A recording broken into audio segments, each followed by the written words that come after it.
This question is from Greg in Seattle. Sadhguru, I know you're against intoxicants and such things, but Oregon just decriminalized small quantities of cocaine, heroin, meth, and psychedelic mushrooms. People are saying mushrooms can be used to treat depression, anxiety, and such issues. Are you still against intoxicants if it's for a good cause like this? Oh, did I ever say I'm against intoxicants? I'm for intoxication. Yes. Look at my eyes, I'm always intoxicated. But they are not against small quantities. I am against small quantities. I believe that you must carry an intoxicant manufacturing factory with you wherever you go. They shouldn't be able to find it in your pockets. That's all I said, because how much can you carry in the pocket? See, there may be… okay, here there is a wishing tree. In this culture, there is something called as a wishing tree. You can go to that tree and ask what you want and it'll always give you in whatever quantities you want. In India, there are more imagery of this. There is a kamadhenu, that means there's a cow which will give endless amount of milk and nourishment for people and wealth. There is akshaya patra, that means there is a vessel where endless amount of food, you can serve 10,000 people but still there will be food. In that it never gets empty. All this imagery is because you want an endless source of whatever is good in your life. For that you want an endless source. Hello? Isn't this the aspiration? A wishing tree, a magic wand, a kamadhenu or a akshaya patra, what it means is, you want an endless source to whatever you think is the good thing. Well, right now you think intoxicants are a good thing. See, I have an endless source, I am offering it to you, but you want to carry it in your pocket in small quantities, I am against that. Yes, I didn't say I am against intoxication, because if you want to maintain a very high level of intense awareness and involvement with life, without intoxication you cannot do it. But do you want intoxication which disables you, or do you want intoxication which enables you? That's a question. You must answer that question for me. Do you believe in disabling yourself or enabling yourself? That must be answered, all right? If you believe in enabling yourself, I will teach you another way to be intoxicated. Well, someone there says, Sadhguru, I've been doing Sambhavi but I never got intoxicated.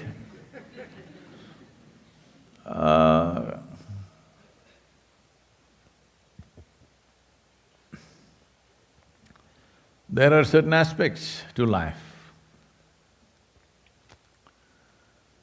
That is, a certain dimension of life opens up to you only when you pay a certain level of attention and do what is needed. An endless source of what you think is good will happen to you if you want… if you think joy is a good thing. Where do you think endless source is? In the food that you eat, in the beer that you drink, in whatever else that you do in your life? Endless source. Endless source can only happen from within, isn't it? About making all these things legal, well, there are people and forces which will benefit heavily from this are involved in this process. And it could be controversial, but it is true that a whole lot of people are willing to… I know a lot of people that have been young people who have been brought to me by their parents. Only when they were threatened with imprisonment did they go for rehab, otherwise they will not go. When the option is either prison or rehabilitation, they chose rehabilitation instead of prison. Well, it is not in my consciousness to have any human being locked up for anything, for that matter. But at the same time, declaring those chemicals which disable human beings as legal itself is a crime, if you ask me. If you don't understand what I'm saying, you must look back. Right now, everybody is watching China or the rise of China with great interest and trepidation, depending upon who you are. But in early 20th century, they say nearly 70% of the Chinese population was addicted to opium, which is encouraged by various forces. If you do not know this, the British fought 3 opium wars with China, wanting rights to distribute opium. I know many families in India who were used as the trading routes from Afghanistan and Pakistan, where this was grown, to China. The Indian businessmen took this up and many families became super rich and still they are very rich. Nearly 70% addicted to opium. Abject poverty came to that nation and that culture. Well, it took killing of a few million people and a violent revolution to fix that. I am not condoning anything nor approving anything, but this is a fact. When a population sinks into addictions, then it will lose all worth and all value of what they do. In this country, 4-5 generations of people have worked their lives out to build this nation to what it is today. Now, you don't have to do much. If you do, it'll be good for the world, but otherwise at least you can sit back and enjoy what these generations of people worked for. Now, you want to disable yourself. You think it's your right to disable yourself by using chemicals which will intoxicate you, and there is substantial evidence to show that it disables your mental process. There is no question about this. It doesn't matter because researchers can be funded by anybody and they can make up what they want. It doesn't matter who says what. Chemically intoxicating yourself, including alcohol, I'm saying, in some way disables you. You think it's all right to be partially disabled, that's up to you, because then you can park without problems. Hello? At least in the parking lot, you have privileges. This is the whole problem. This is what… when I read this poem also, I don't know if you got that line. This is what is the problem with the world. People who don't make anything of themselves think and believe they will be welcomed somewhere else into a great hallowed place somewhere up there. The same is happening here. Well, a nation which was built from scratch with much pain on all sides, and these last 3 to 5 generations of people who worked their lives off 12, 14 hours a day without a day's break, many of them, believe me, they built this nation. Well, you may agree with the way it was built or not built, that is a political thing, but you cannot deny they built a great nation. Now, you want a whole generation of people on intoxicants, stoned out. This is the most terrible thing you can do to the generations that have gone by, those who worked to create what they created. If you value that, well, whether they make it legal or illegal, it doesn't matter. You shouldn't go in that direction. You must understand that you're doing these things not because, like you come up and tell me, I can use magic mushroom and cure depression. First I'm asking you, why the hell are you depressed? I know this will bring a lot of acrimony to me, because there are certain people in the world who claim depression is their right. See, there are psychological ailments which are pathological in nature, which, not that they cannot do anything, there's very little somebody can do about their condition. There are people like that, unfortunately. It is there. But a large number of them, because of their own attitudes and their own responses to the world around them, they make themselves sick. Physical health, let's handle physical health. Is it true that now at least you're realizing that if you eat properly or carefully, let me put it that way in America, not proper, carefully, and if you put in enough exercise, walking, running, whatever, yoga, anything, at least you walk to your office every day. Is it true that you will physically, whatever many other people are susceptible to, you will not succumb to those things? Hello? Is it true? Simply eating sensibly, living little bit sensibly, does it enhance your physical well-being? Then how come you believe living sensibly will not enhance your mental well-being? How come you think it's your right? It's not your right. It is nobody's right to be sick, because if you're sick, if you become sick, we will take care of you. But if you think it's your right to be sick, no, because you are a burden on your family, on your community, on your nation, on your world, on everything you are a burden if you don't stand up on your own 2 feet, 2 legs, isn't it? So this goes for mental ailment also, but my words may sound very cruel to somebody who is suffering mental ailments, because how do I do it? Yes, there is a problem. The problem is of delivery, not that there are no solutions, the problem is of delivery. That is, can we deliver the tools for human well-being in such a large scale?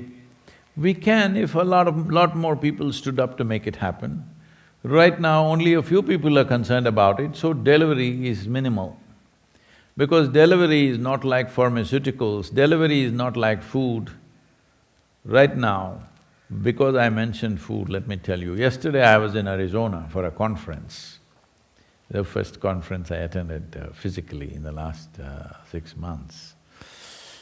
And they were all sitting for breakfast, they asked me to come for breakfast. Well, I don't eat breakfast in those places, but I went there to see them. So then there is some doctor who's asking me about food. I said, see, right now on this table, this is a top-class hotel, all right? The kind of food that you have on this table, just about everything here is at least 1 month old. It is. Bread was baked 1 month ago, the animals that you're eating were killed at least 1 month ago, everything there, except the fruit, everything else, or even maybe that is also 1 month old, I don't know, possibly. I'm saying when you eat food like this, you will generate so much inertia in your system. Countering this itself is a battle. When you create so much inertia in your body, how do you expect your mind will not be a little depressed? How? If you want to be mentally in a certain state, every cell in your body should pulsate with life. If all of them are pulling you down, well, your mind will become depressed. There are many ways to look at it. This is not about being insensitive to people's suffering, but you thinking making all hallucinogenic drugs legal is a solution. Well, you are in many ways writing the downfall, you're scripting the downfall of your own culture, nation and generation in many ways. Because once it becomes legal in America, the pressure will build up on all the other nations. Make it legal, make it legal. I've already told you about how in India, university students are telling me, Sadhguru, why don't you influence the government to make marijuana legal? They're asking me to influence. I told them this nearly 3 years ago, at least 2.5 years ago. I said, why marijuana? We'll make everything legal, which is what right now one state in the United States has done. I talked about this 2.5 years ago. I said, let's make everything legal, cocaine legal, LSD legal, meth legal, whatever you want. Whatever list you have, we will make everything legal. But why are you asking me this question? Because you want to go to the university smoked up. They say, why not? Then I go through a process with them and then I come to the place where I say, suppose you need a surgery today, unimportant, a major surgery, and the surgeon comes smoked up. You willing? You say, oh no. So you clearly understand your faculties will be lowered. How did you come to this thing that lowered faculty is high? So I said, I'm not saying don't smoke. From now on, when you smoke, you just say, I'm down. Don't say, I'm high. Because with lowered faculties, if you believe you're high, you're crazy. When your faculties are lowered, you're down, you're not up. Hello? But when you believe going down is up, then that's a tragedy. Yes? That's a serious tragedy in one's life, that you believe going down is up, losing your faculties is gaining life. No. It is by enhancing your faculties that your life will go up. Your experience of life will go up only by enhancing faculties, not by lowering your faculties. If you can see better, hear better, smell better, taste better, touch better, feel better, life is at a higher level. If you go that high on the senses, then we can tell you how to go beyond the senses. If you go down, how to take you anywhere? Down is the only way. When everybody knows these things are addictive and it takes away your faculties, no, only on Saturdays I have no faculties, Monday morning I'm okay. All right, 2 days in a week out of 7 days, your faculties are down. Just calculate how many days in your lifetime are you down. Is that a good way to live, I'm asking? Especially when you have no activity which is… this is a strange question, I never understood this initially when I came to United States, but then I figured it. Everybody would ask me when I first came, what do you do for a living? You're just doing this like this, but what do you do for a living? I said, I just live, I don't do anything for a living. But you got to pay bills. How many bills you generate is your choice, isn't it? Hello? There's no standard number of bills you have to generate. How many how many bills you generate is your choice, and to pay that something you have to do. Well, even recently somebody asked me, well, you have no bills to pay. I said, God damn it, I have more bills to pay than anybody else, son. I have a few thousand people full-time on me, I have more bills to pay, you know. I'm paying school fees for a few thousand children, I'm taking care of food for thousands of people every day, so I have more bills to pay. It is only that you think generating bills and paying bills is life, because you have become a slave of the economic process. The economic process demands that you must buy something today, otherwise how will the economy be up? Hello? Now slowly they are working on your mind. They have algorithms where they know exactly what smell tantalizes you, what kind of sound tantalizes you, what kind of sights tantalize you, and they will push that. You want to call your husband, it pops up. This particular dress that you went and looked in the shop and you forgot about, but it pops up and says, this is it, discount 25%. You forget your husband and go after the dress. I'm saying, they are following you up. Hello?